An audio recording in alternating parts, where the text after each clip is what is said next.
Now well underway down in India and Pakistan, where traditionally volatile crowds, lively wickets and very humid weather are all expected to make this the most unpredictable competition of them all. There's also, of course, the daily risk of illness, and so England were delighted today when both Philip de Freitas and John Embry were past fit to face West Indies in England's first match in Group B in Gujranwala. And that West Indies lineup, an unfamiliar one indeed. There's no Malcolm Marshall, Michael Holding, Gordon Greenwich or Joel Garner, and a new opening partnership of Desmond Haynes and Carlisle Best. Well, it's a crucial match. England know that they've got to beat the West Indies at least once in the 2 games that they'll play against them in Group B. Our commentators in Gujranwala are Jack Bannister, Ray Illingworth, and first of all, Tony Lewis. We'll join early in the West Indies innings. It's de Freitas to Best. The score is 8 without loss. It's the 5th over and the 3rd ball. Oh, chopped it on. Well, that was well bowled by de Freitas. The ball just getting a little bit more lift. And Carlisle Best, young man who loves playing his strokes, just played one too many, chopped the ball down on the stumps. So West Indies batting first are now 8 for the loss of 1 wicket. Yes, I think that was just that bit of extra bounce that we'd been talking about that de Freitas has been getting. It's not quick, but it did get quite high. And Best, in trying to get away, his bat was angled a little bit, bottom edge and down to the stumps. And the incoming batsman, the young man from the Leeward Islands, Richie Richardson.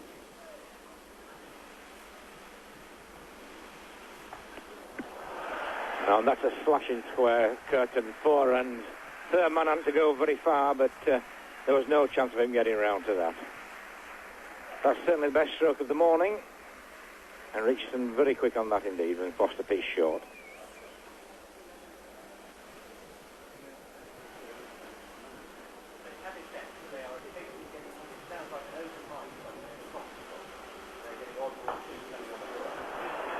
That's another glorious stroke.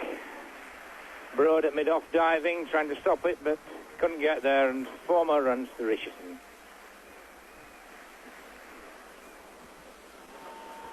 De Freitas to Desmond Haynes.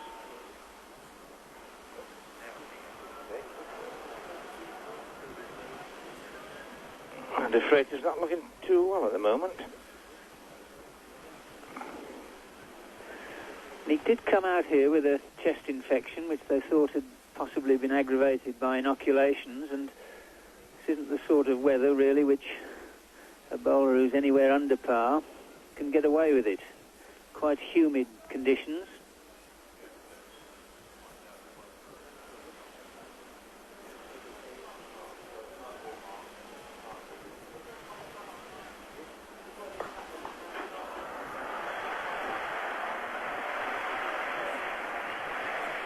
Well, certainly just over-pitching a little bit at a gentle pace then, de Freitas, and Desmond Haynes very quick to get into that, and 4 runs straight down the ground.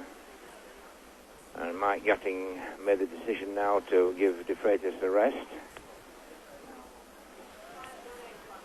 And Gladstone Small going to be the bowler bowling from the city end.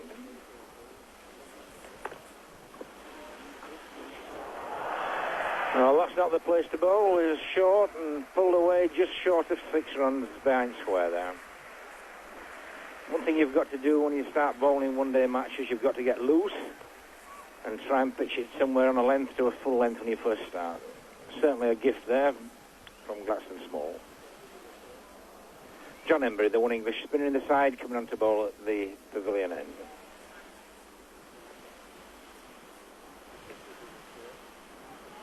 Oh, there's a misunderstanding here, and yes, Desmond Haynes run out. And there'd have been probably no problem at all if they'd both gone quickly, but Desmond Haynes wasn't looking, and Richardson, I think, was watching the ball to start with, set off and kept going, and Desmond Haynes very annoyed with the situation now. Let's just watch that again.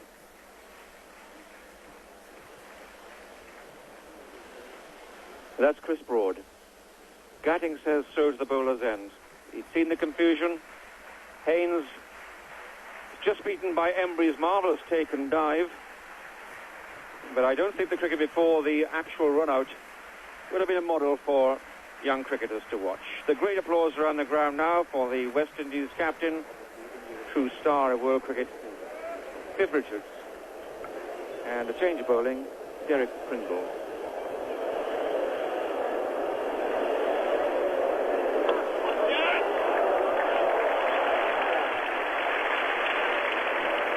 Well, that's Viv Richards' favourite area. Anything round about middle stump goes through mid-wicket.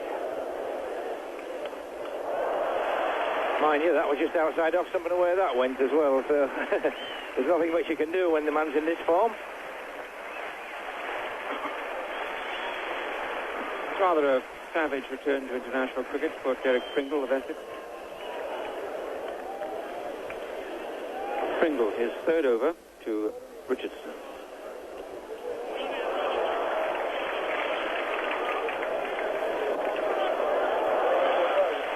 Four runs.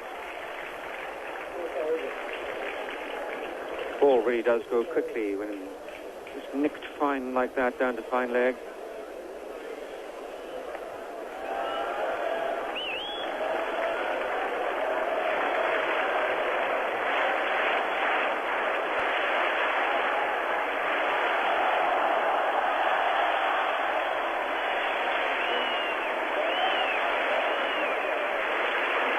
That's 50 for Richard Richardson, 76 balls, and a very, very fine innings indeed.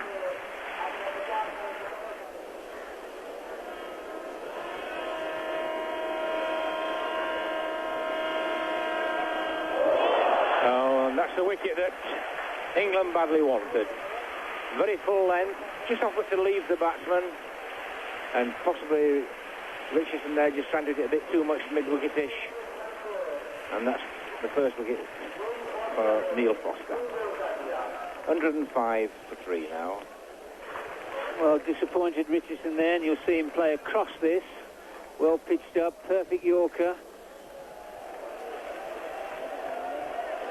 27 overs gone, 105 for 3. Derek Pringle now to Viv Richards. Short again, and Richards flashing away. Didn't middle it. Got a top edge, but same result, 4 runs.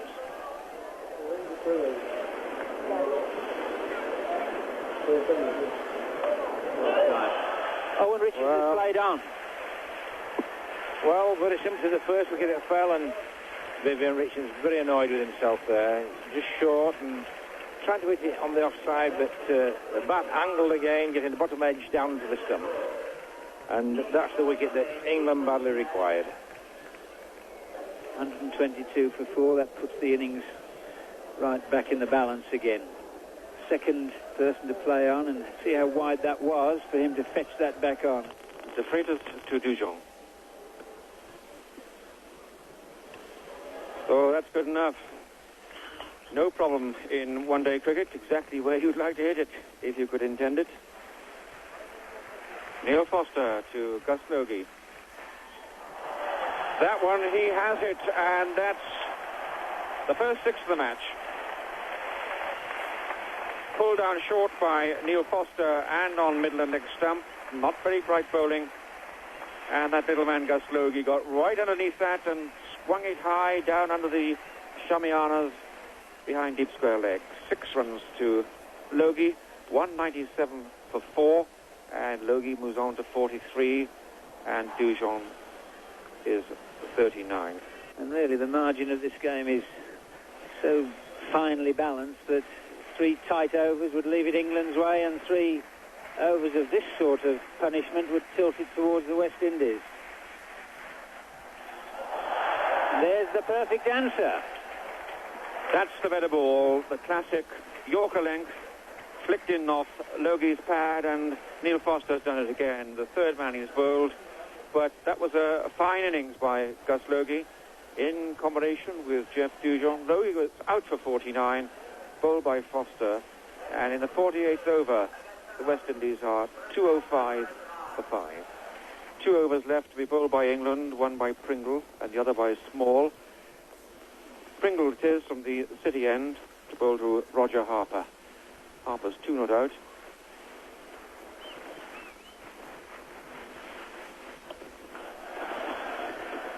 Well, one of the weaker links in England's fielding, I'm afraid, today, Chris Broad.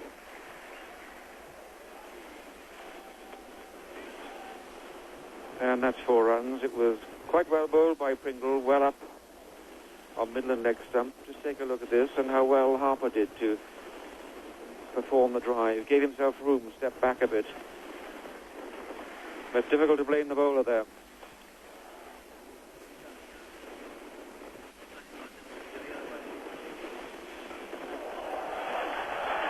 That is high and long, and it's 6. Well, we've seen Roger Harper do that before. He's a marvellous eye, very natural swing of the bat. What a punishing day this has been for Derek Pringle.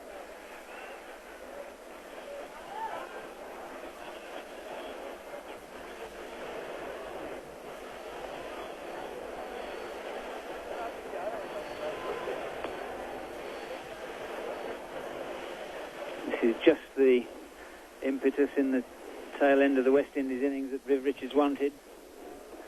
Disappointing for England that, having pegged them back for so long, things have just slipped away for them in this last session. And another no ball and a 4. And turning out to be quite an unprofessional performance by Pringle. It's Pringle's 5th no ball. And he also, having reinforced the onside field, bowls to the offside, and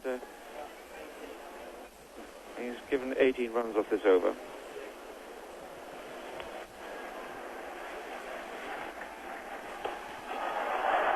Super drive, and that's there already. Oh, marvellous stroke play by Roger Harper. What a popular cricketer he is, and what a wide range of talent he has. And he appeared to enjoy the bowling of Derek Pringle, taking 22 runs off that over. West Indies now into their last over. 234 for 5, and they've soared to a total which seemed well beyond them just a few overs ago.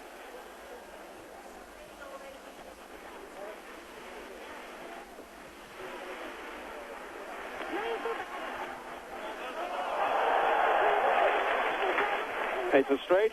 That's all it had to be. Roger Harper, understandably, trying to repeat to Gladstone Small what he'd inflicted on Derek Pringle. And that's a fine innings of 24 by Harper. Just what his side needed to take them on to 235 total at the moment. Very fine performance indeed. One of the most dangerous batsmen in world cricket. 10 deliveries to smash what he's done and really undoubtedly tilt the balance of the match so far to West Indies. 4 balls left. Carl Hooper, the batsman, and Gladstone Small to bowl them. 235 for 6. Oh, that must be out. Well, it's all gentle stuff. And Dujon must wonder what's going on there. Lamb to the slaughter. He quietly and peacefully went his way. No chance of getting there. Simple thing for Small. That 4-yard start. And that's the end of that.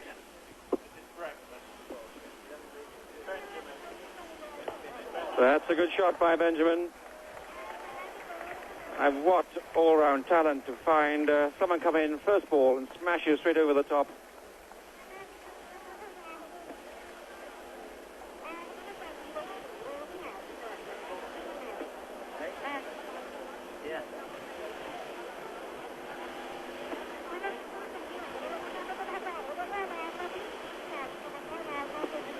Two balls left. Winston Benjamin facing Gladstone Small. Oh, well played. Off the toes, a long chase for Graham Gooch. Well stopped indeed. But 3 more runs to West Indies.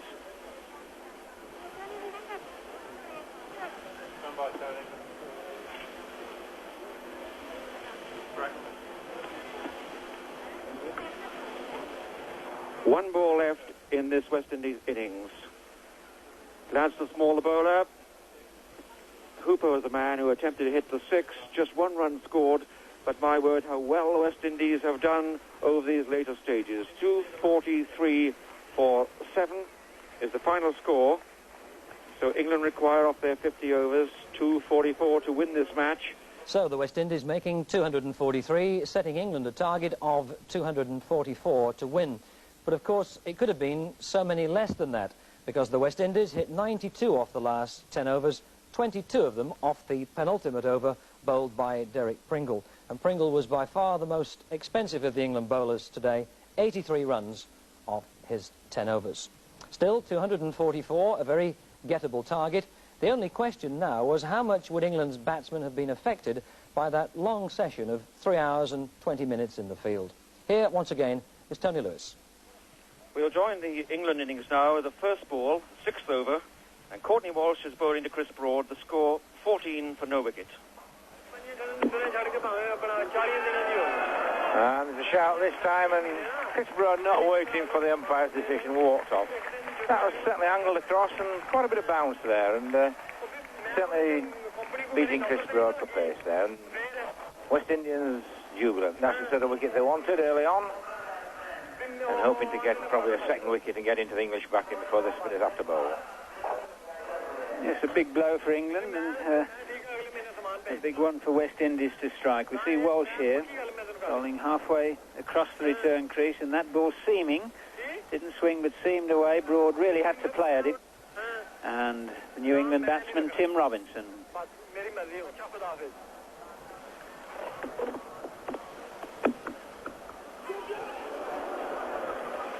Tim Robinson gets an edge there, but that certainly didn't carry to the breach of the slip, bounced a yard short of him.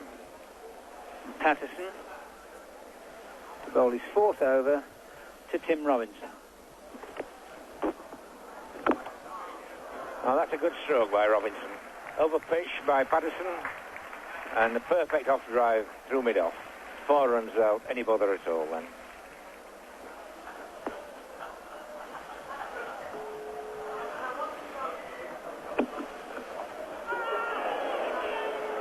And well bowled there by Walsh. A slower delivery, and he certainly drew Graham Gooch into the short. He missed his timing, I think, and probably just got an outside edge that probably didn't carry to the keeper. But certainly well bowled. Change of bowling at the city end. Viv Richards starting to spin. Roger Harper, the bowler, coming on. And there's a struggle here, and he's out, run out. I think it was never a run. Tim Robinson just pushed the ball towards short mid-off. Harper, was a very quick fielder indeed, followed through quickly, and Graham Gooch, having sent Robinson back, he only got 4 or 5 yards down and didn't get anywhere near getting back. So England 40 for 2, the 17th over, being pushed back. Quickest fielder in the world.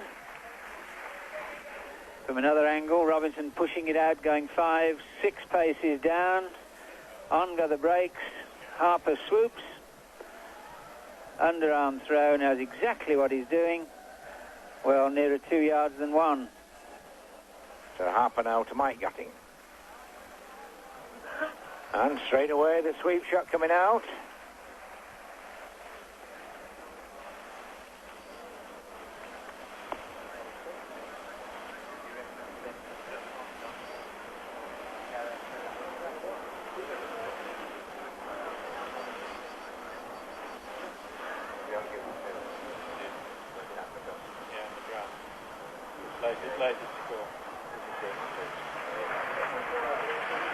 So the second 4 of the innings to Mike Gatting. Already the score looking to move a little bit quicker as soon as Gatting comes to the wicket. That's Graham Gooch now beginning to chance his arm a little bit. Hitting Harper off the length, off the stumps, picking him up, crossbar away to mid-wicket, 4 more runs.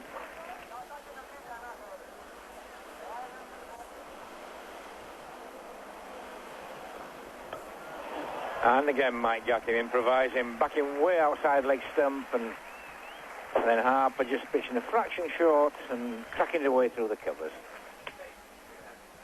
bowler now at the pavilion is Hooper.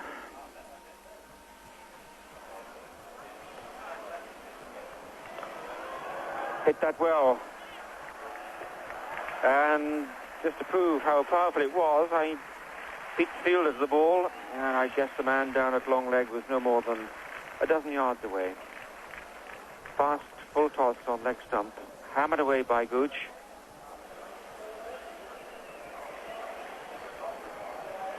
Oh, he bowls him, and a little bit of an off-spinner.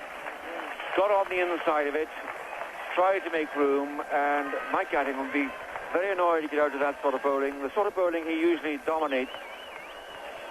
Maybe he tried a shuffle, an experiment. Too many. That's very sad for England. 98 for 3 now. And Gatting is the man to go in the 26th over. Stepping away there, then coming back, and in the end off balance, trying to run it down on the offside. And never really at one with that stroke at all. This is Alan Lamb, the score 98 for 3. And we're in the 26th over. Really now, he's England's main hope to go on to a match-winning innings. That's out. He's caught. It was the wide one that did it. And how difficult to play a bowler like this who bowls you full toss, and half volley, and suddenly is something just outside off stump. You go for the space and the freedom of stroke, and then you get the stick. And Graham Gooch goes 99 for 4.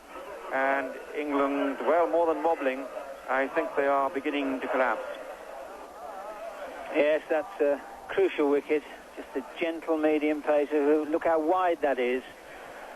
Just gets the faint outside edge. And Derek Pringle come to join Alan Lamb. Just 22 overs left after this. And Pringle really with a lot of damage to undo. Very unhappy match so far for Pringle. Conceded 83 runs of his 10 overs. Where he's off the mark, there is some mercy. Gentle applause for the 100 coming up for England. Oh, what a catch! Oh, brilliant!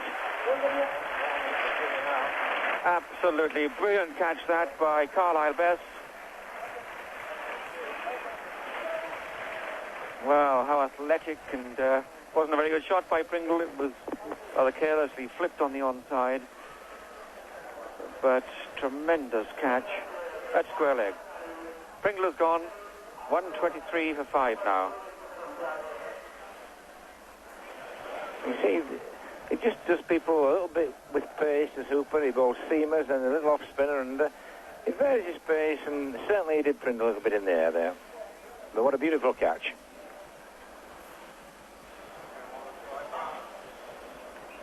And incoming batsman Paul Downton, the wicket-keeper.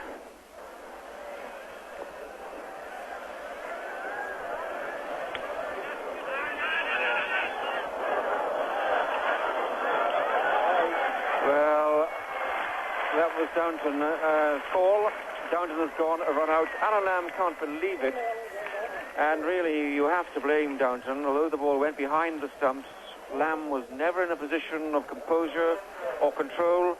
He had no start on the run at all and was left really with his back to the action. So that really was bad cricket by England. Downton goes, he scored 3, and the score now 131 for 6. Yes, this went off Alan Lamb's glove there, not really watching, and Downton again watching the ball as they set off. But the important thing here, made no effort to get back when it was a very bad throw. Suddenly realised it was a bad throw, but by then it was too late.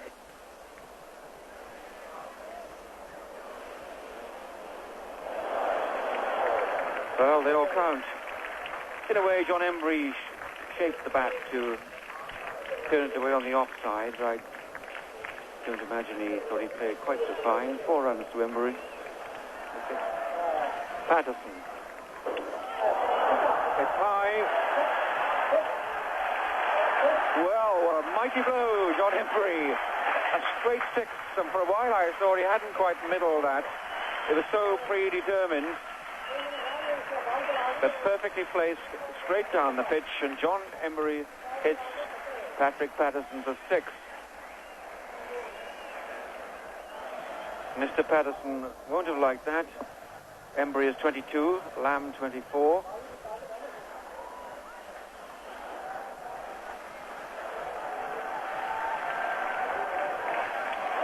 Hold him.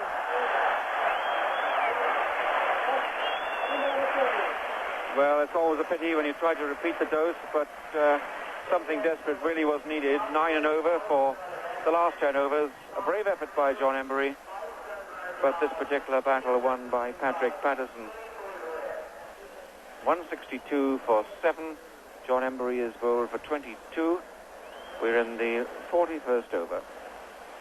Yes, you can't blame John Embury. The only chance thing that had was for him to really throw the bat and hope it came off. Patrick Patterson to Philip de Freitas. Oh, that's cleared them. And well placed. Nicely wafted away that by Philip de Freitas.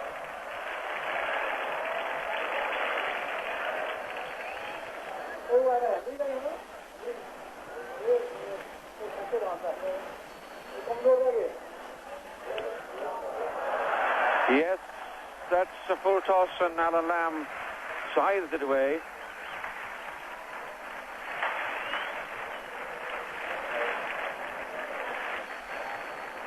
Lamb's first 4, and the score moves on to 186 for 7.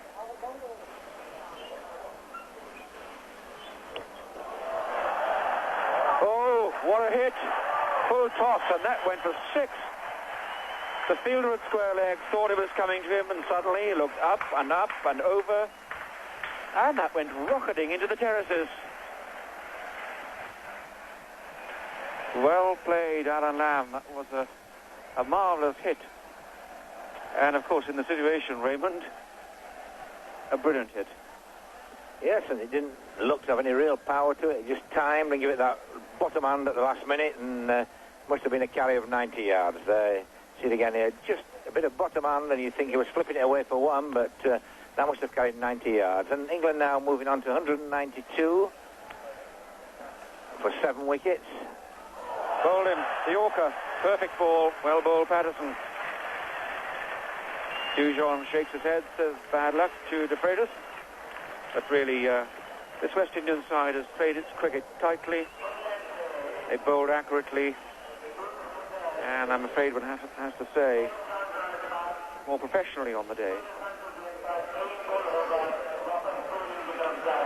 Disappointed Philip de Freitas. He's done his bit, both with bat and ball, from a man whose inclusion was highly doubtful right into the last minute. Just 20 deliveries, hit 2 fours in those 23 runs.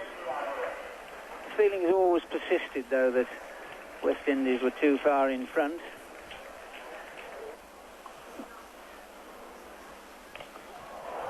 That's Lamb's favourite quarter. That was a superb shot by Lamb, skimming over mid-wicket, rifled over mid-wicket. And again, you have to hark back to that famous over when he struck Bruce Reid of Australia for 18 off 5 balls.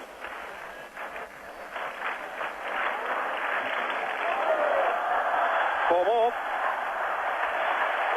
Brilliantly engineered by Lamb. And this is the point I was making. As he acknowledges his 50, it is the job of other batsmen alongside him, like de Freitas, to make sure he gets the strike.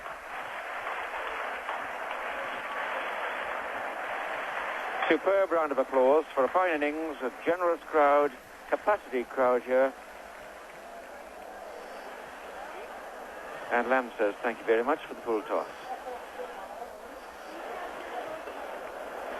Of course, we do have the 30-yard radius circles in this competition, so 4 West Indian fielders have to be inside that at all times, plus the bowler and the keeper.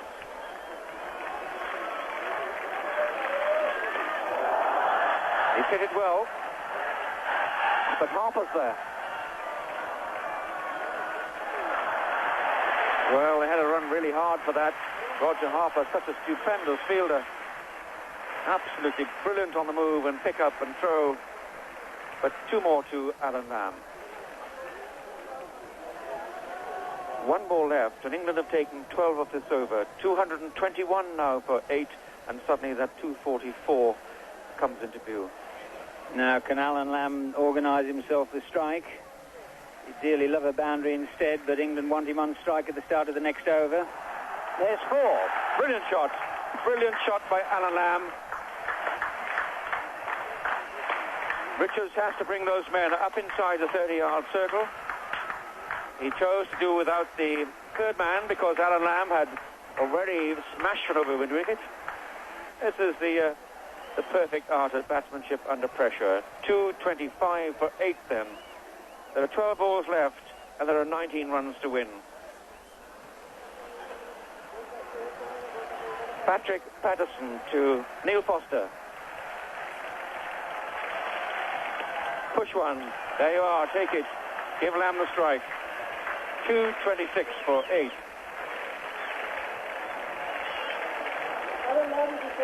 "11 balls left, 18 runs required.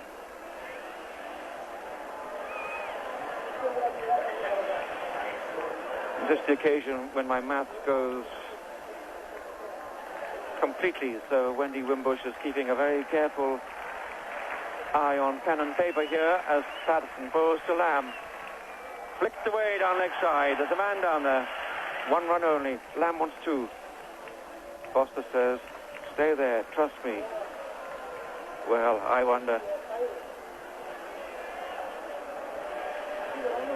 I think Lamb will numbers. 3 balls left. Lamb will be looking to get this 2 balls left. target down to about 10 off the last over Now if he possibly 4 can. balls left. 4 balls left. Cool has settled in the commentary box again.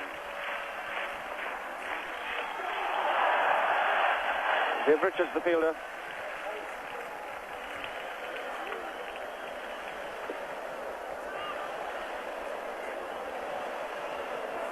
"16 runs required off 9 balls.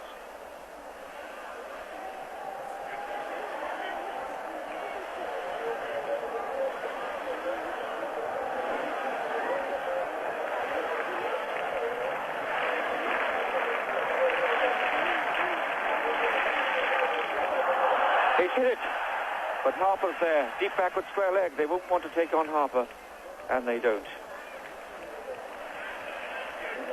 15 balls, 15 runs off 8 balls. And just 4 singles off 4 deliveries. Paul Jarvis gone out there for change of bat. No instructions really necessary at this stage. England desperately anxious now to get things down to 10 or 11 off the last over. 2 balls of this penultimate over left. 15 runs wanted.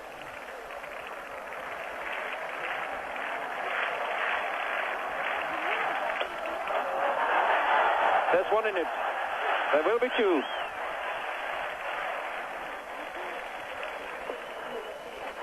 I've now organised Jack Bannister to keep the count. It's 13 required now off 7. Well played, Neil Foster. And if there were instructions coming from the pavilion, they'd be from Gladstone Small, who's the one man waiting to come in, and he'll say to Foster, stay there.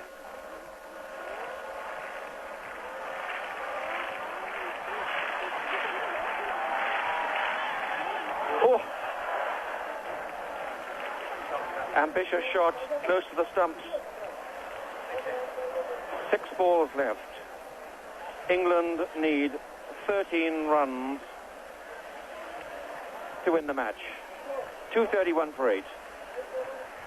A gripping match yesterday at Hyderabad when Sri Lanka went down by only 15 runs to Pakistan. And now England 231 for 8 require 13 runs off 6 balls.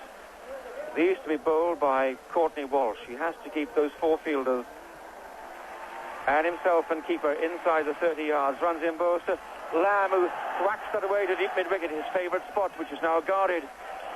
Foster must run and slide in his bat, which he does. 2 off the first ball. 11 runs required off 5. This is even a test for the impartial crowd.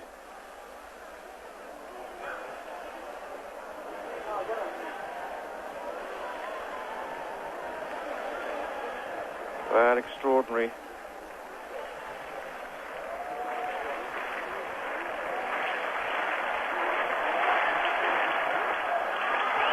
Oh, yes. Oh, yes. The Yorker became a full toss. Lamb was waltzing down outside leg stump. A very awkward bounce for the fielder, who dived valiantly. I don't know why all this description. All I mean to say is England got 4. 7 runs required of 4 balls. 237 for 8, the England score. Alan Lamb is 66. And Courtney Walsh is not enjoying it. And who would blame him, or pressure on him too?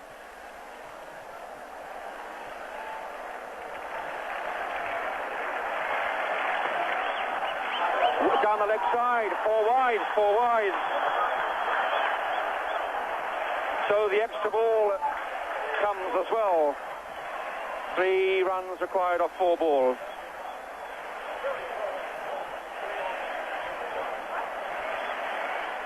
Well, West Indies in some disarray now. Viv Richards going to have a word with Walsh, calling a fielder in perhaps.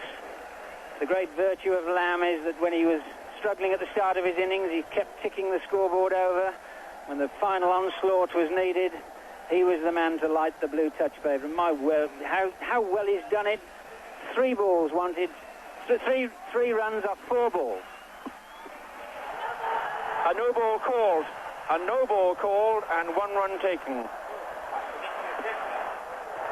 Poor Courtney Walsh. Well, no one is immune from these sort of pressures, and Courtney Walsh himself is a young bowler.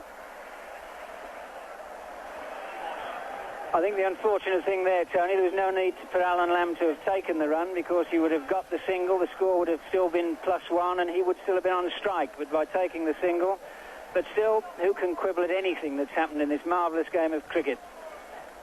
Now Foster probably realises, my word, what am I doing down this end? I really could have stayed there all the time, and we'd been in the same position. But Neil Foster can play straight, clearly giving it some thought.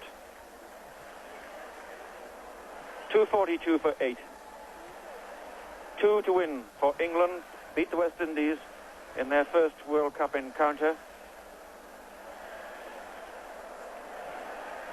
West Indies have played it so tight, it's taken extreme brilliance by Lamb to get us to this position.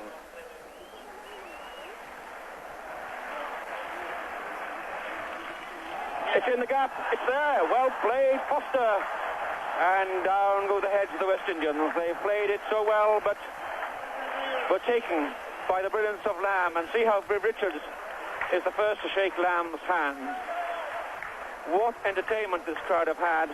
Jack Bannister will quickly tell me not only how it was done, but by how many it was done. 1 ball, I think, left in the end. Well, I think it was more than that with the no balls and wides. There were 3 to spare, but as to how it was done, that's slightly more difficult, because all the way through, from when England lost their 6th wicket at 131 and then their 7th at 162, when John Embury was bowled by Patterson for 22 in the 40th over, how could England get 82 off the last 10 overs? Well, the answer lay with Alan Lamb and De Freitas. He came in and swung well for 23. That took it on to 209 for 8. But even when he got out in the 47th over, it still looked a lost cause. But Alan Lamb, 16 in a key over off Courtney Walsh, and finally applying the coup in the last over to bring off a marvellous win. Well, it was a stern and rather disappointing start to the England innings. Chris Broad went early for 3, and Robinson was run out for 12 in rather unnecessary fashion. Then there was a good stand, 58 in 9 overs between Gatting and Gooch, and one felt that England were really on their way, especially as Carl Hooper was the in-between bowler, the 5th choice for Viv Richards in his lineup, and everyone thought, well, this is the chance for runs. Not so. Hooper took 3 most important wickets of Gatting, Gooch and Pringle, and England was suddenly reduced to 123 for 5. Downton was then run out for 3. Embry out for 22, 162 for 7 of 41 overs, and it really all seemed over. Then Philip de Freitas joined Alan Lamb, put on 47, and Alan Lamb it was who streamed ahead with a series of brilliant strokes, especially at the death against Courtney Walsh. Remarkable batting, 82 came off the last 10 overs. The West Indian bowling, Patterson 2 for 49 of his 10, and Walsh 9.3, 1 for 65, and who would have thought that after the way he'd started. Roger Harper gave 44 away, and Benjamin 10 overs, north of 32, and that man Hooper, his 3 wickets cost 42 runs. Not surprisingly, the man of the match to great acclaim here at Gujranwala was Alan Lamb. So England have won their first match in the World Cup by 2 wickets with 3 balls to spare. Well, Mike, absolutely fantastic. You've left even the neutrals enjoying the cricket here absolutely without breath. Yes, another great Alan Lamb knock. He won us a game in Sydney on his own, but today he did it again with some good help from Graham Gooch and Philip de Freitas and Neil Foster at the end there, and John Embry. I mean, they all got runs at the end, and it was... I got a sore throat from shouting up there, but another great team victory. And, I mean, what thoughts of the West Indies effort? Well, I was a bit disappointed they got 240. I mean, Roger Harper played a magnificent over before he got out. He got 24 in that one over. It's a magnificent effort. I was hoping they'd only get 220, in which case I think we might not have been under so much pressure. But as it was, Alan got us out of a very tight corner again, and along with all the other guys, we managed to squeeze home. It was amazing on neutral territory, as we might call it, to have such excitement. What about the pitch and the playing conditions? The pitch, the playing conditions, they've all been first class. The dressing rooms have been magnificent, the food's been good, the crowd's been very, very fair, and the wicket and the outfield have been superb. So it's been a great day's cricket in front of a very good crowd. You know, we talked a couple of days ago about the preparation. You were very happy with that. But every game throws up its problems, does it not? It does, yeah. Poor old Suggsy, he didn't have a great day with the ball. Div came in and whacked him for 2 fours, but he stuck at it. Unfortunately, that 24 at the end off his over was a bit unfortunate, but, you know, all the other guys bowled extremely well, none more so than John Embry. He bowled tremendously well, and Philip de Freitas, although we thought he wasn't going to play last night, he bowled tremendously well. And again, it was a good team effort. Good team effort. Let's think forward to the match against Pakistan at Rawalpindi. That's on Monday. Let's first of all translate Suggsy for all our Pakistan viewers. Sorry, that's Derek Pringle. I beg your pardon. Yeah, that's Derek Pringle. But what thoughts of that match now? Pakistan familiar opponents because they've been with us at home during our home summer. Yes, that's right. Having watched them play against Sri Lanka, they're obviously in good order. But I'm very happy with the way the guys are bowling and batting, and today will obviously be a great fillip for them, so hopefully we'll just polish up a bit more by the time Monday comes round, and we might be playing a little bit better. And there ought to be no shortage of confidence as England prepare for that next game, which is against Pakistan in Rawalpindi on Monday, and of course we'll be bringing you coverage of that. Well, also helping to get this World Cup off to a flying start today was the first match in Group A, with India, the hosts, surprisingly defeated by Australia in Madras by 1 run. Australia made 270 for 6. India were all out for 269. They actually needed 6 off the last over with the last pair at the wicket, but the match was won when Stephen Waugh clean bowled Maninder Singh off the second last ball. And to add to the irony, Australia's score had originally been given as 268, but was increased by 2 when the adjudicator ruled that a hit by Dean Jones had in fact gone for 6, although it was signalled as a 4 by umpire Dickie Bird. Well, 3 matches played, 24 more still to come. It promises to be quite a month down in India and Pakistan. And you can be certain that West Indies bowler Courtney Walsh isn't the only one who will have shed a few tears before this is all over. Goodbye.